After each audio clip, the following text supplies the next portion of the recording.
Now available in paperback and Kindle Unlimited, The Man Crisis. Learn why so many men are struggling to find their way in an increasingly gynocentric world in The Man Crisis. Get your copy of The Man Crisis in paperback and Kindle Unlimited today. Recently, Bordertown comic book writer Eric Esquival made a statement regarding his alleged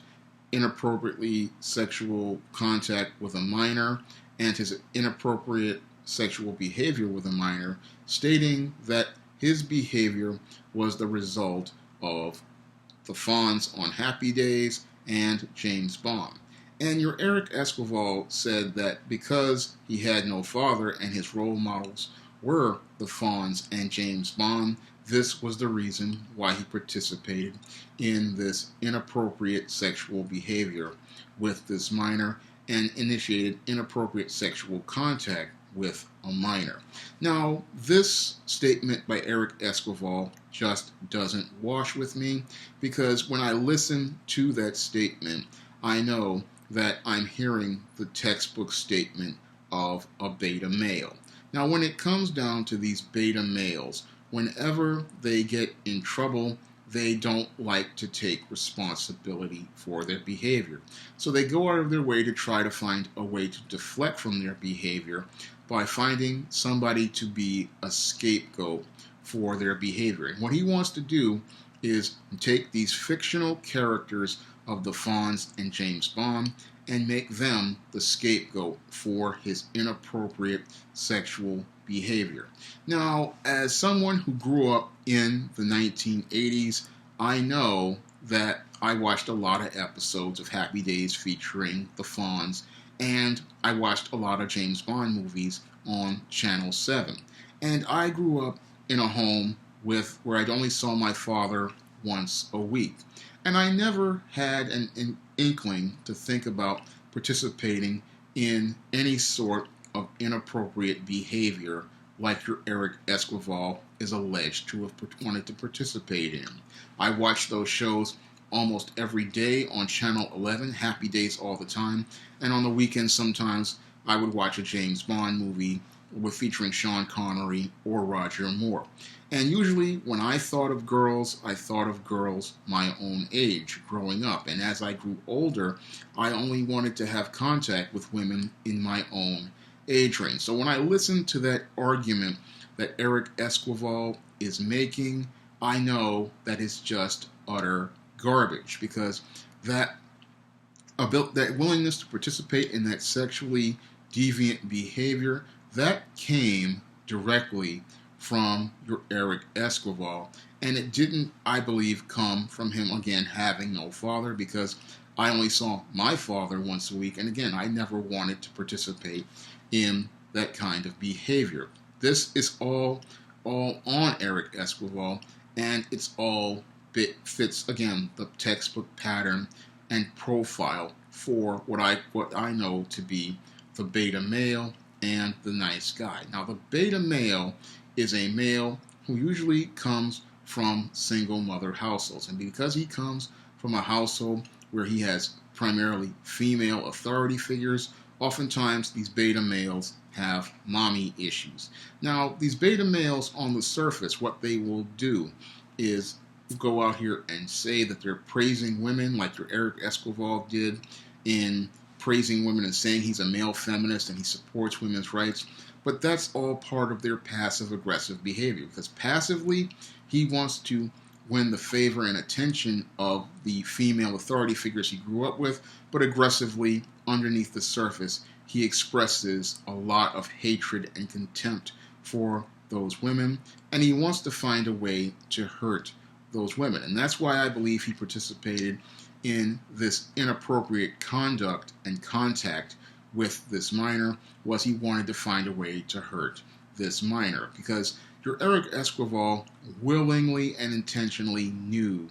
that this girl was underage when he got in contact with her, and she showed that in those Facebook messages from 2012. So once he got the thing and she said that she was 16, he was supposed to cut contact off. But because he continued going forward, that's when we see malice aforethought, and we see his willful and intentional continuing to participate in this conduct. And when he went out here and did this, again, he is showing that he knows he's committing a crime, because I knew as far back as 15 years old what statutory rape was, and I knew that that was an sexual contact or sexual contact with a underage individual. And when we look at Eric Esquival's behavior, again, he knew what this was, but he still continued onward. And that's where I believe that's where law enforcement needs to step in on this case, because clearly your Eric Esquival has committed a crime in this situation, and this is where we need to have this case dealt with in the courts, because your Eric Esquival, again, has pretty much incriminated himself in those statements that he made in Facebook, and he further incriminated himself as he made this statement talking about literally confessing to this crime. So I listened to the statements he is making, and he is actually making things worse for himself in trying to justify things, but that's par for the course as it relates to these beta males, because when it comes down to the beta male, whenever you catch him in something, he will try to use, again, the passive-aggressive tactics by saying, yes, he did it, but then trying to find a way to excuse it. But all that does is dig the hole even deeper for themselves. And I look at his behavior, and again, it's just textbook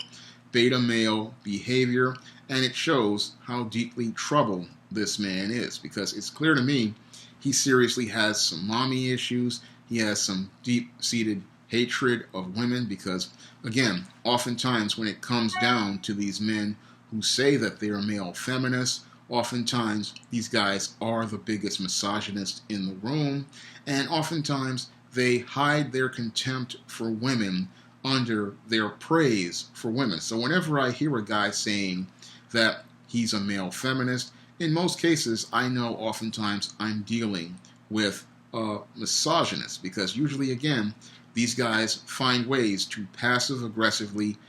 to express their hatred for women, express their contempt for women, and try to find ways to express their violence towards women. And when we listen to the young woman in this case, and I listen to what she is saying, again, it fits right into that pattern and profile I have been doing research on for over 10 years regarding this nice guy pattern, this nice guy paradigm, and this nice guy behavior, because what these guys do is, again, they pretend to be a friend to women, they create a covert contract with women, and then after they've created the covert contract with the woman, then they want to spring their sexual advances on women, and usually that's when the women reject them, or the women are so creeped out by them that they want nothing to do with them. And when I listen to the women in these cases, based on the evidence they have presented in their like this woman's Facebook messages, they clearly show me that he has a pattern of the same nice guy paradigm and the same predatory practices some of these nice guys participate in. So when I look at Eric Esquival, I see, again, a man who clearly is fitting the textbook pattern and profile for the beta male. I see someone who's participating in the same types of behaviors many of these so-called nice guys and male feminists participate in, the same creepy behaviors. And I see possibly criminal behavior he's participated in, because once he left those messages on there, that was incriminating, or that he committed, willfully and intentionally committed a crime, and he may have possibly committed even more crimes. And this couldn't come at a worse time for the comic book industry, because Eric Esquival's behavior is going to be a stain on the comic book industry if or when criminal charges are filed, because people are going to, outside of the comic book industry, going to look at the industry and think of the industry as a place for creeps and weirdos like your Eric Esquival, and they're going to, and it's further going to reinforce the stereotype about comic book professionals being weirdos and sexual deviants and perverts, because this is the idea many people outside of the industry have regarding comic book professionals. Oftentimes, many people call comic pros basement dwellers, weirdos, and all sorts of stereotypical names, and your Eric Esquival reinforces that stereotype in the eyes of people, because if the media gets a hold of this story and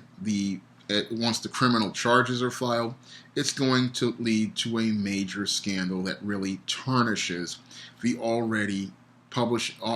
struggling publishing divisions of companies like DC Comics, especially once it's revealed that many of these editors and comic pros knew about Eric Esquival's sexual practices and his inappropriate sexual conduct in the past. That's not going to look good for the overall comic book industry, because at that point, most people will again look at the industry again, and it will reinforce the idea in their minds that people in the comic book industry, again, are weirdos and nutcases. And again, this is what Eric Esquival is reinforcing in people's mind. He's a stain on the comic book industry right now. And what's even worse is that, again, we have this culture in the comic book industry where people cover up for guys like Eric Esquival instead of holding him accountable. Because as I see it, if the faster you hold an individual like this accountable, the faster you deal with it. Because in the real world, when people find out about perverts like this, the first thing you want to do is make sure that this person winds up in jail so that they cannot harm anyone else and they cannot harm any other people. Because that's what I would do in this situation. If I heard about an Eric Esquival, I don't want this person in my business. And if he has committed crimes like this, I want this person locked away so that they don't harm anyone else. And I find it completely unethical that these comic editors and these comic publishers gave Eric Esquival a pass to continue participating in this sexually deviant behavior. And I find it even more egregious, again, that the comics journalism community did not report on this individual and report his behavior so that law enforcement can deal with this individual. Because as I see it at this point, this whole Eric Esquival situation is something that at this point needs to be handled by law enforcement. And what the publishing divisions of DC Comics right now needs to do is there needs to be some mass terminations at this point, because if people knew about this guy and hired them, these are people that DC Comics needs to fire. Because if these people are allowed to continue staying on the job, all that's going to do is continue to perpetuate that culture that allows this sexual deviant and other sexual deviants to continue to remain in the industry. And the possibility of another scandal coming up could further damage the already weak comic book industry and possibly be another one of the things that could trigger a collapse. So from a business perspective, what DC Comics needs to do is a serious and thorough house cleaning. Anyone who knew about this Eric Esquival and supported his hiring, these are people that need to be terminated because they knew about this man's criminal behavior and gave it a pass. And that's not something an employer should do, because in some cases, these individuals could be held liable if these guys commit crimes while they're working at your company. And any smart business, again, is not going to have this person working for them because they don't want to be held criminally liable, because this guy is going to Comic-Cons, he's going to shows, he's engaging and interacting with children, and there could be, he's engaging on social media, and all of those interactions he has are possible risks to the business of DC Comics. So again, DC Comics really needs to do a thorough house cleaning to deal with this situation. And the whole comic book industry needs to do a thorough house cleaning, because the comic book industry should not be a haven or a safe haven for these degenerates and these sexual deviants and these perverts. No, the comic book industry should be an open place for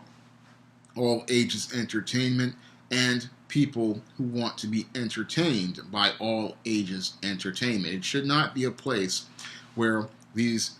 degenerates feel like they have a safe haven to participate in their behavior. And I believe everyone in the industry who works in the industry needs to create a standard for the industry, because right now, if this guy can come in here and continue participating in this type of behavior, it shows how there are no standards, and it shows that leadership is not thinking about maintaining a moral position to maintain any sort of standards. And when I look at this situation again, I see where the leadership has completely failed in this situation, and everybody in the industry really needs to rethink things, because when your journalists refuse to report on a possible criminal matter, when your editors give a known criminal a pass, it shows that there is something really wrong in this comic book industry. And what's really sad is that no one sees what's wrong in this community outside of a few comic book YouTubers who had the courage to actually report this story, because they understood what was important here. And what was important here is that we had a person who was